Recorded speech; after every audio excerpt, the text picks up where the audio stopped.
Let's move on. Woo! Let's wrap. We got a bunch of callers now, so let's move on. That took a long time. John in looks like Connecticut, possibly. John, what can we help you with? Hi, how are you? Good. Hey, John. Hey, I'm an idealist. I believe I am God dreaming because I don't believe brains produce consciousness. Cool. Okay. Why? Because materialism says that consciousness is a byproduct of certain brain activity, incidentally. And I don't believe that consciousness is an incidental byproduct.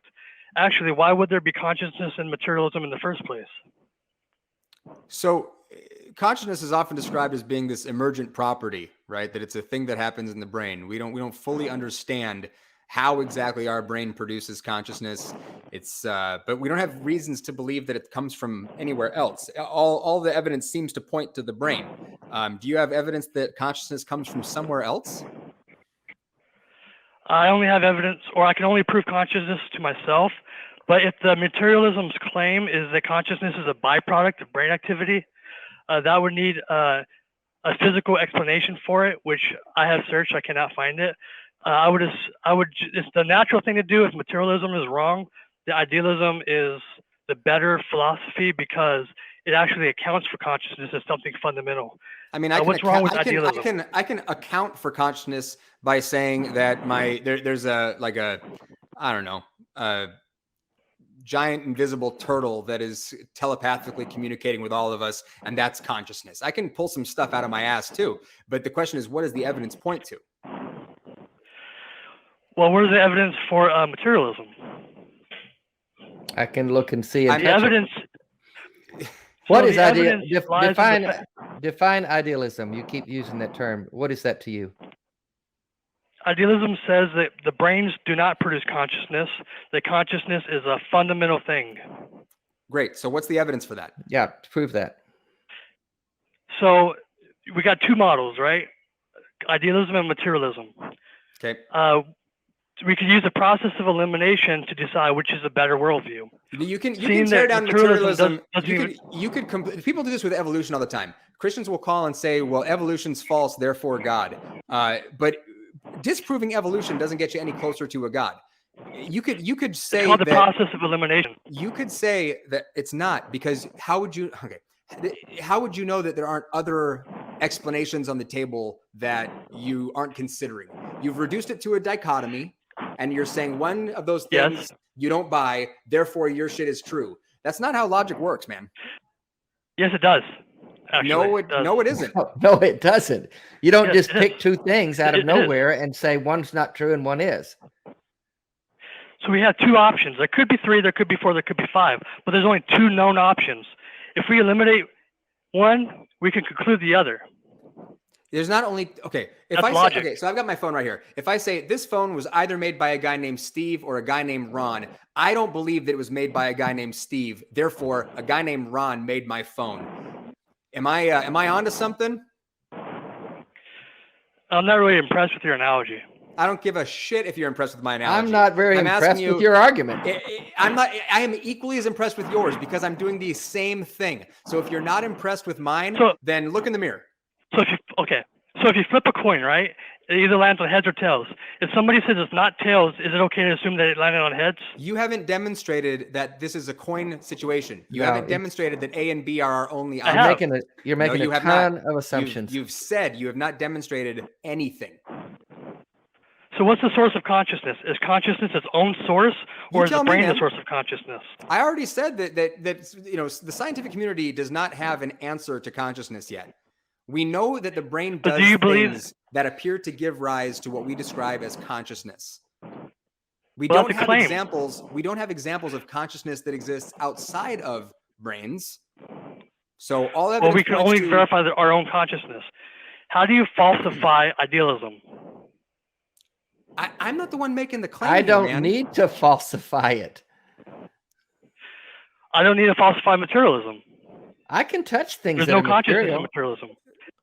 How does a physical system produce consciousness as a byproduct? we've already said, I'm going to say it the third time now. So scientists have not solved consciousness, but all of the evidence So they haven't indicates proven their that claim. consciousness So they haven't proven their arises claim. from the brain. Okay. We are no Do you really closer think that to consciousness is a idealism. byproduct? Do I think? I think that seems most likely, for sure, because I don't have any reason to think that consciousness comes from anywhere other than the brain. That's you. Okay, by saying that, I got to tell you, I'm not saying that consciousness exists anywhere except for one's own consciousness can be verified. I don't know if you have consciousness. I don't know if anybody has consciousness. I only know about mine. Now, if you do have consciousness, that's great, but that doesn't mean that it's a byproduct of brain activity. Why must consciousness exist in materialism? Must being the key word. Why must consciousness exist? Define consciousness. Consciousness is a being that is capable of perceiving. So any consciousness that can see a red apple is a being, and it can perceive it. So I don't believe brains can see an apple. You need consciousness to see an apple. You don't believe brains can see an apple? Do your eyes? How do you see an apple?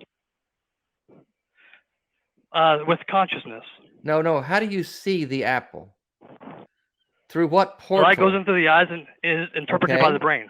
Thank you. There you Brains go. see the apple. You just argued how? against yourself. How does the brain see an apple?